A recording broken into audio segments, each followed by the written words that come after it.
vision, nous avons une vision. Et cette vision, n'est-ce pas, c'est assister les familles dans la prise en charge des personnes dépendantes et pouvoir les intégrer en milieu socio-professionnel et familial. Donc, nous remarquons que dans la société, il y a des manquements. Et c'est ce petit manquement-là que nous devons, n'est-ce pas, combler en apportant nos modestes contributions, en assistant les familles dans la prise en charge de ces personnes qui sont dépendantes. Les personnes dépendantes qui peuvent être des enfants, qui peuvent être des personnes âgées, qui peuvent être, n'est-ce pas, des malades. Alors voilà un peu les trois groupes de personnes que nous appelons dépendantes. Et pour cela, on a plusieurs volets. L'association a plusieurs volets. En fait, si on peut dire, n'est-ce pas, les départements. On a le département crèche et école. Et c'est le département en nous faisant confiance, on nous confier aux enfants. Et on a une équipe, n'est-ce pas, pour... L'association aussi produit les brochures du niveau chrétien. On voulait constater que quand on est arrivé, on a souhaité la bienvenue avec des brochures. Il faut dire que l'association a dans ce cas une vision évangélique. Notre soin, c'est que dans l'assistance des parents des personnes dépendantes qui puissent aussi rencontrer Dieu, qui puissent aussi rencontrer le Seigneur Jésus dans leur vie pour le salut de leur âme.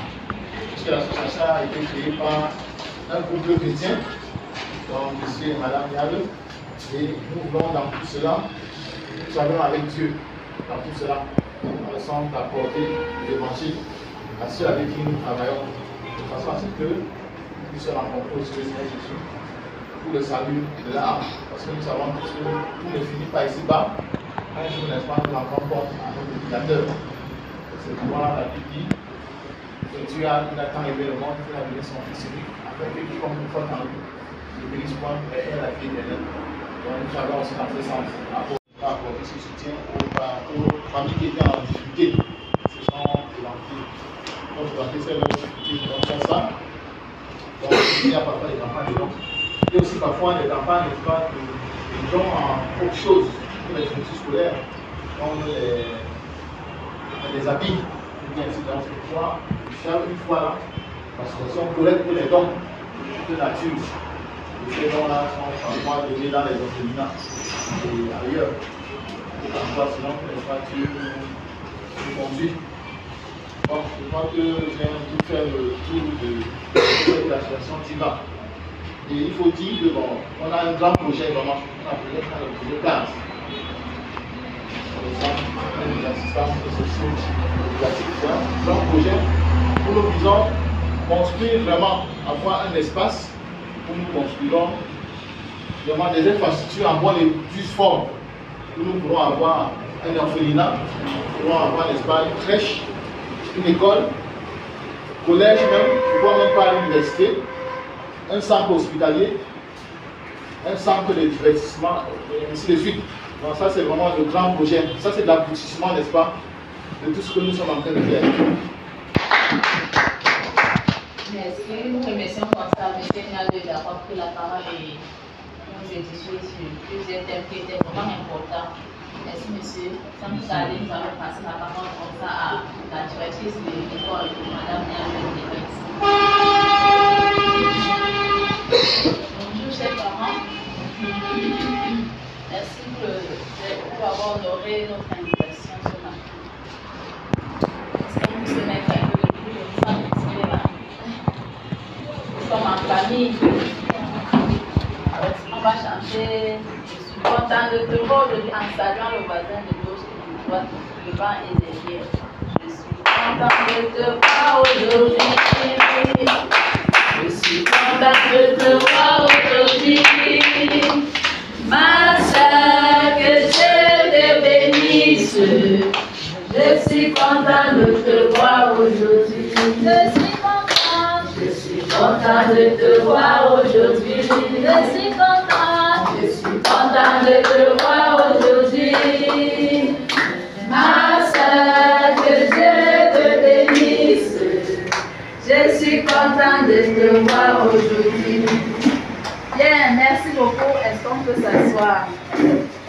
nous avons préparé pour. Nous ne voulons pas faire une réunion de parents tout simplement pour vous dire il faut le livre, il faut le cahier. Nous sommes là de lundi à vendredi de 7h et à 6h. Ça, c'est ce que vous savez déjà. Mais nous n'avons pas fait venir pour vous dire ce que vous savez déjà, mais pour vous dire ce que vous ne savez pas aussi. Parce qu'on ne sait pas tout. Ce n'est pas parce qu'on est parents qu'on sait tout. Alors, je ne vais pas. Nous avons prévu projeter ça, mais la deuxième touche là qui dérange, donc on va se contenter de regarder sur mon écran les thèmes essentiels. Ok. Donc, 24.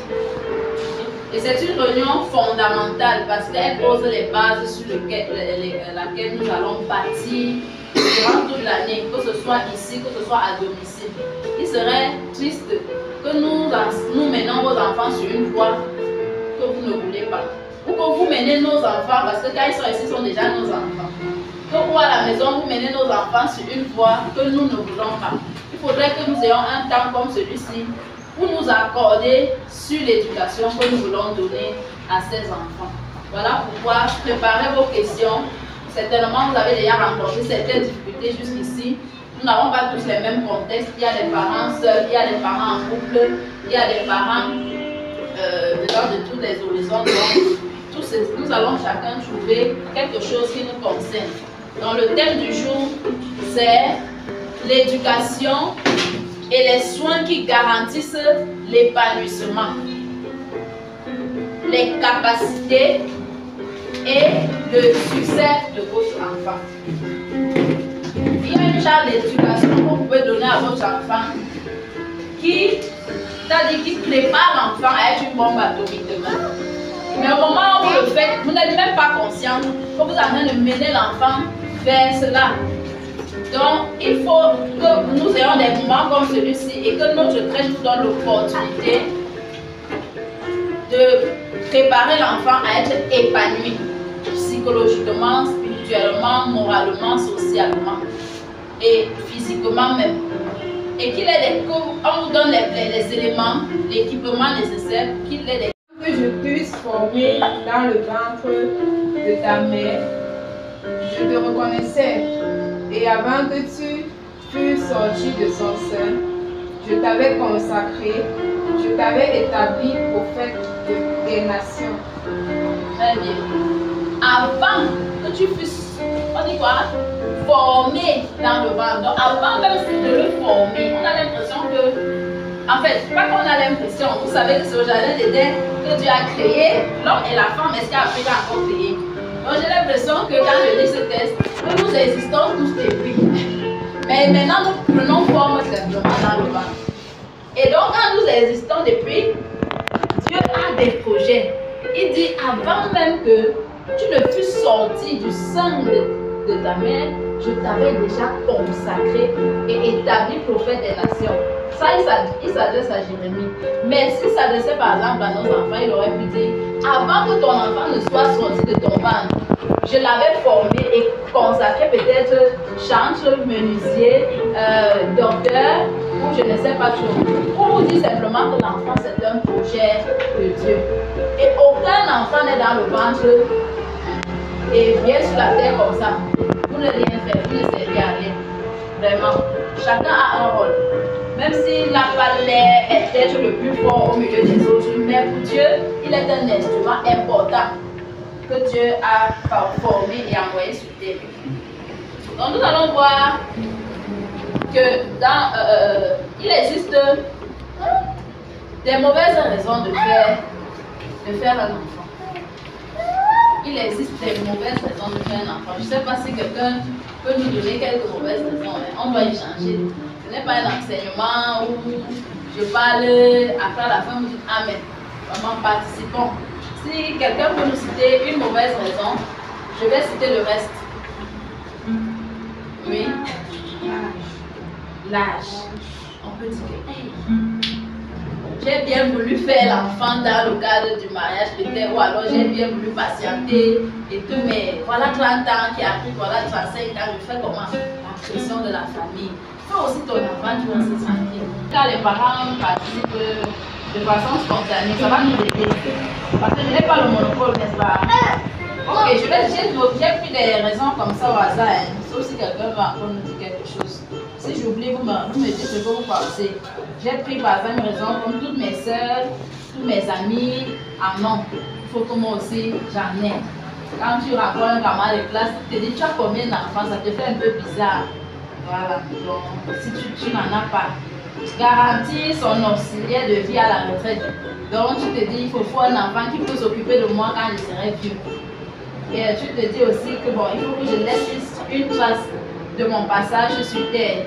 Mais est-ce que parce que vous remarquez quelque chose depuis que je dis? Je vais vous faire la remarque tout à l'heure. Où l'âge avance et les miomes aussi, parce que la nature aurait du vide, n'est-ce pas? Quand on n'accouche pas, parfois il y a une forme de myome là qui vient remplacer l'enfant. D'autres ont des raisons comme il faut raviver la flamme dans mon couple. Parce qu'ils ont l'impression que s'ils ne font pas un enfant, la relation peut disparaître. Bon, d'autres aussi c'est pour tester leur fertilité. Parce qu'ils se disent que je peux toujours attendre comme ça, peut-être je peux ne pas faire des enfants plus tard, il faut que je m'assure. Est-ce que ce sont les bonnes raisons des parents? Pourquoi? Quelqu'un a remarqué le jeu de la honte. Il faut qu'on s'occupe de moi. Il faut que tout est centré sur nous. Donc c'est un peu égoïste quand nous faisons l'enfant avec de telles raisons. Parce que si on pense au bonheur de l'enfant, on peut attendre encore un peu. Ou alors on peut chercher à ce que certaines conditions soient réunies. Alors, quand on dit qu'il y a des mauvaises, ça veut dire qu'à côté il y a aussi des bonnes raisons, n'est-ce pas? Quelles peuvent être les bonnes raisons de faire un enfant?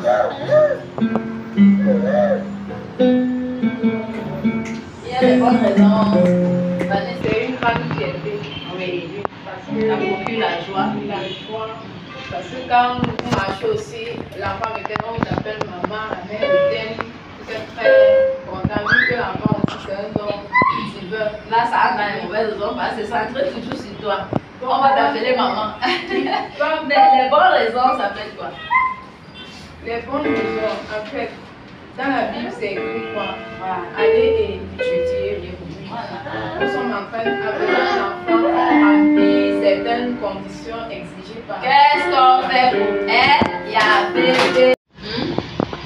Maintenant que je suis au courant de ce qu'il fallait faire, ai-je besoin de prier pour confesser mes erreurs et demander la grâce de Dieu pour élever mon enfant selon ses projets et l'avenir de cet enfant? Oui. Merci pour la parole. Il n'a pas d'aller à la salle, je ne sais pas. Je ne sais pas. Si vous ne pouvez pas bien. On va venir là-dessus, d'accord. Il y a certains vaccins qu'on fait pendant le temps. Et qui apprennent le relais. Il y en a même plusieurs. Heureusement que Dr. Adèle va. Bon, si je me trompe, elle va nous aider. Même si on peut la voir après. Madame Ménachio pour les questions concernant la santé. Elle, Madame Ménachio, vous ne pouvez pas dire votre avis. Ça vous dérangerait pas. Ok. Donc, je disais tantôt qu'il faut s'assurer qu'on a tous les 10 doses à partir de l'âge de 10 ans. On a respecté tous les rendez-vous. Ça concerne les filles. Bon, je ne suis pas forcément la personne idéale pour rappeler aussi que quand on a un résultat négatif, au moins, il faut aussi prévoir toujours l'anti-D. Oui, il faut prévoir l'anti-D avant l'accouchement. Avoir réservé ça dans une pharmacie pour que lorsqu'on accouche, on vous injecte directement ça pour que les prochains enfants qui vont naître de vous ne meurent pas. Parce que si le résultat de l'enfant combat celui de la mère, vous allez perdre souvent vos enfants après le premier enfant. Donc les médecins sont bien placés pour expliquer ça quand vous êtes enceinte. Nous sommes donc arrivés. Bienvenue aussi, monsieur c'est celui-là? Oui, bienvenue, monsieur. On avance. Avançons. Par lui, c'est par Dieu, n'est-ce pas? Tout a été créé par Dieu et pour Dieu. L'enfant, c'est pour Dieu, c'est pas pour nous. Ne soyez pas frustrés que je le dise. Bon, ce qu'il ne faut pas donc faire, parce que tout a été créé par lui et pour lui, il ne faut pas trop chouchouter l'enfant et le gâter. Donc, excès de nourriture, excès de jouets, excès de vêtements, excès de sucreries, bonbons, etc. Aimer son enfant, c'est veiller sur son équilibre affectif et sur sa santé. Un enfant qui a tout à l'excès devient un enfant gâté. Ce qu'il ne faut pas faire, c'est lire à votre enfant des histoires de magiciens, de fées, et laisser regarder l'enfant regarder des scènes romantiques ou obscènes en croyant que parce qu'ils sont encore petits, cela est inoffensif sur leur conscience et leur sexualité ou leurs croyances. Je suis rapide. On se comprend, non? Ok, donc évitez de tripoter le sexe des enfants, de les laisser tripoter leur sexe et éviter de les laver en public, de les habiller en public, de les allaiter en public et de dire simplement, en disant simplement aux enfants, on ne passe pas au salon nu, on ne touche pas son pipi. Je suis sûre que si on fait si on en avons maintenant, là, il y a des choses que les gens disent que tu exagères quand même, comment ça? Moi, quand je passe là, je descends avant d'arriver chez moi, je vois les enfants dans la cour en train de se laver, franchement. Sauf s'ils n'ont pas de toilette vraiment et ils n'ont vraiment pas de toilette. Mais je crois que si on a des toilettes, même si c'est externe, on doit habituer les enfants à se laver aux toilettes. Là, les enfants se lavent dans la cour, tu ne sais pas qui regarde ton enfant, avec tout ce qui se passe ici dehors, les viols, l'inceste et tout. La sexualité de 0 à 3 ans avant de 10 mois comme viol. En dehors de ça même, apprenons la pudeur. Commençons l'éducation. L'éducation, c'était le berceau. Apprenons aux enfants qu'on ne se déshabille pas. Une fille ne se déshabille pas devant les garçons. Si dans la maison, il y a les garçons et il y a les filles, chacun doit avoir son espace pour apprendre de rôle. Pas que parce qu'ils sont enfants, on fait comme on veut. C'est une éducation qu'on est en train de donner. Évitez que les enfants passent au salon nu. Je dis ça ici, papa et maman passent au salon nu, on fait comment? Quand il dit torse nu, il ne dit pas totalement nu. Parfois, il y a des parents qui aiment rester à la maison torse nu. Moi, je ne vais pas mal à prononcer. Quand on va aux toilettes, on dit qu'on va faire. Moi, je dis trop aux enfants, je ne vais pas dire ce qu'ils vont te faire. Je dis juste qu'ils vont aller aux toilettes. Je peux me mettre à l'aise. On n'a pas besoin de dire ce que tu vas faire. Tu es où? Je ne dis pas que je dis que je suis aux toilettes. Ce que tu fais là-bas ne m'intéresse pas. Bon, ça c'est une façon de contrôler le langage évident, ce qui est aussi les mots trop violents. Bon, en présence de vos enfants, donc ce n'est pas pour rien que Dieu crée l'enfant muet. Vous avez vu un enfant qui n'est dit par eux. Et tout ce qui sortira du vocabulaire de l'enfant dans cet intervalle d'âge proviendra de ce qu'il aura entendu de ses parents, frères et sœurs, direct. Donc, ça veut dire que si dans le vocabulaire de votre enfant, il y a les injures, il y a des mots, sachez que c'est vous-même qui les avez formés comme ça. Dans une autre maison, on ne dit pas certaines choses, donc c'est à vous la responsabilité. Ne pas envoyer les enfants à cet âge passer des journées, des week-ends, des mois chez la grand-mère, les tantes, les amis, sans qu'ils ne soient en votre compagnie. C'est très important. D'autres gens regardent seulement comme je veux faire mon commerce, il faut que j'envoie l'enfant. Lorsqu'on demande congé de Noël, ouf! Évitons le ouf là. Quand vous dites ouf, le diable dit ouf. Encore maintenant, il faut. Donc faisons vraiment attention. Je l'insiste sur le côté immoral, la pudeur là. Et en faisant, ne faites pas sans parler. On ne contrôler leur façon de gérer leur sexualité avec leur frère ou avec vous-même. On tombe avant de manger. Moi, je dis à la sort, je veux manger. J'avais talent à la soirée, comme c'est une fille, je peux manger. Mais après, elle comprend que c'est pas bon pour qu'elle sorte de bon, choisissez ce qu'il faut faire, façon rapidement.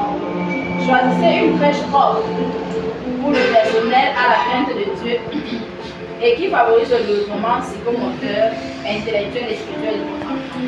C'est pourquoi je vous félicite d'avoir choisi Moses Mozart. Parce qu'à l'âge de 0 à 3 ans, on a toujours envie d'aller déposer l'enfant quelque part pour aller au travail, pour faire certaines activités.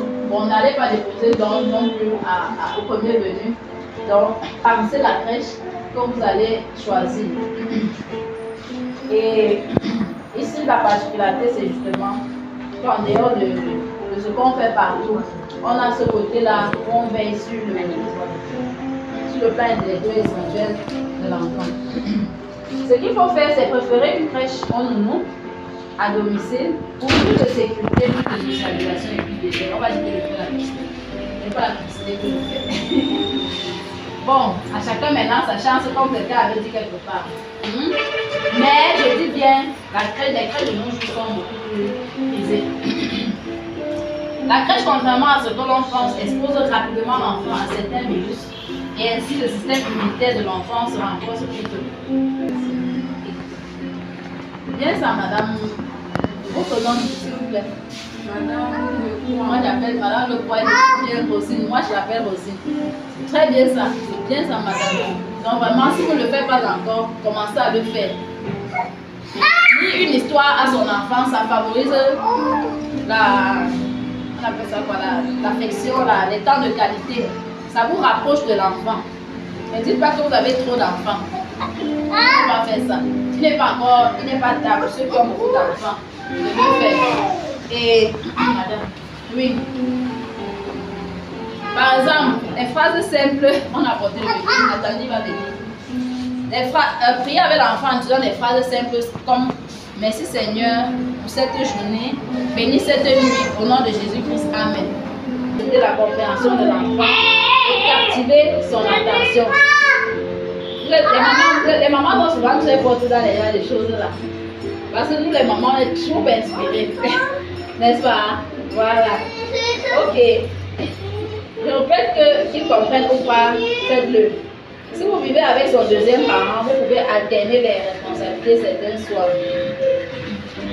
Ce qu'il faut faire, c'est pratiquer le culte familial et apprendre à votre enfant à rester assis avec un jouet en main ou une petite Bible pour l'enfant. Les Nouveaux Testaments là, ou alors les Bibles pour enfants. Même si vous lisez, j'ai parlé de quoi? J'ai parlé du culte familial, n'est-ce pas? J'ai entendu parler du culte familial. Oui, tous les anciens parents, c'est la télé éduquer nos enfants. On a laissé les enseignants de nos enfants éduquer nos enfants. Quand on leur confie l'enfant de 7h à 15h, c'est eux les éducateurs. Si nous-mêmes à la maison, nous ne posons pas les bases, parce que aujourd'hui, vous avez la grâce qui sont ici, mais demain, ils iront ailleurs. Qu'est-ce que vous-même, vous avez posé comme fondement à la maison pour qu'ils aillent n'importe où, qu'ils se souviennent de l'essentiel, des valeurs. On dit souvent, l'iceberg, la partie visible de l'iceberg. L'enfant est la partie visible, le comportement c'est la partie visible de l'iceberg. Mais en dessous, quand il dit l'iceberg, il y en a qui ne comprennent pas. Vous voyez les glaces qui sont souvent dans la mer là. On voit comme une sorte de montagne comme ça. Je n'ai pas les images pour bien vous illustrer ça. Et quand vous voyez la montagne glaciale là qui est sur l'eau, en bas il y a une autre grosse glace qu'on ne voit pas. C'est pourquoi on dit que cela c'est la partie visible de l'iceberg. Je ne fustige pas une religion, hein. Mais je me dis c'est paresseux de faire ça. C'est la paresse. Dis à Dieu merci pour m'avoir réveillé. Guide mes pas dans ton chemin. Dis quelque chose. Mais quand tu fais ça, tu n'as rien dit. Donc, nous devons associer à la prière du matin un petit bout de la parole, même si c'est un ou deux versets qu'on lit. Se poser la question de quoi parle le texte, quel verset me marque le plus, et prier. Et s'il y a un sujet du jour, parce que moi il faut tracer les sujets, parfois de lundi à vendredi. Il y a le sujet de lundi qui est temps, le sujet de mardi qui est temps, sujet de la famille, sujet des amis. On peut étendre les sujets sur toute la il y a tellement de il y a tellement de groupes, même pour affermissement chrétien. Ce matin, j'ai dit, on dirige à 5 h, vous allez voir le verset avec toutes les questions que je viens de poser sur le test qui vient dans le groupe de test de méditation. Donc, pour ceux qui ne savent même pas comment faire, ils voient la façon qu'on développe la bande. Mais le groupe de test de méditation reste tout seulement pour recevoir les tests qui envoient le groupe qui est patience chrétienne ou affermissement. Donc, ceux qui veulent intégrer dans mes groupes là, ils intègrent et ça va les aider. Bon, nous allons donc passer. Je sais que beaucoup ont retenu quelque chose et si comme madame vous prenez aussi les décisions, ce sera une bonne chose. Donc ça n'entre pas dans les oreilles des sourds. Nous allons donc voir l'éducation de l'enfant de 3 à 6 ans. On va s'arrêter à 6 ans parce que ici on accueille les enfants jusqu'à 6 ans. J'aurais bien voulu qu'on arrive même jusqu'à la puberté, mais l'occasion nous sera donnée plus tard. Donc, nous allons voir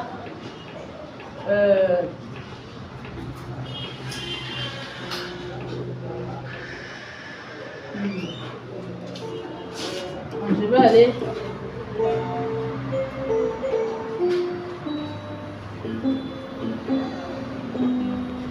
Voilà. On a ça. Ce qu'il ne faut pas faire. Bon, on sait que de 3 à 6 ans, qui sont les parents de l'enfant de 3 à 6 ans ici pour à la maison? Voilà. Donc c'est là où le parent doit davantage veiller à la ration alimentaire de l'enfant. N'est-ce pas?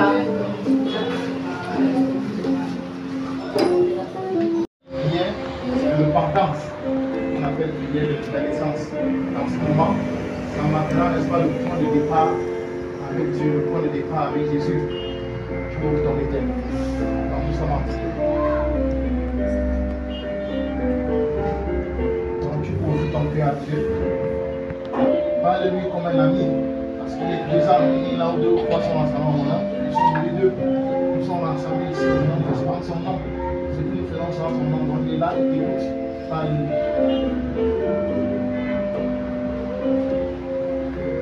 Dieu.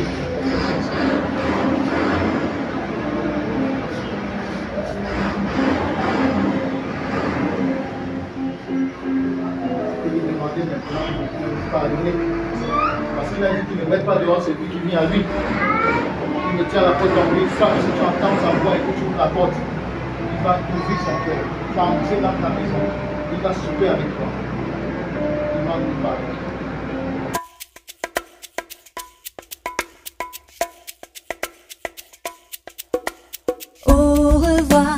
Au revoir, à bientôt. Au revoir, à bientôt.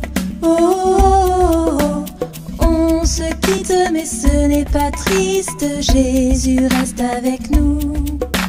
Qu'il te garde, qu'il me garde. Jésus reste en mon cœur. Oh, qu'il te garde, qu'il me garde. Jésus reste en mon cœur.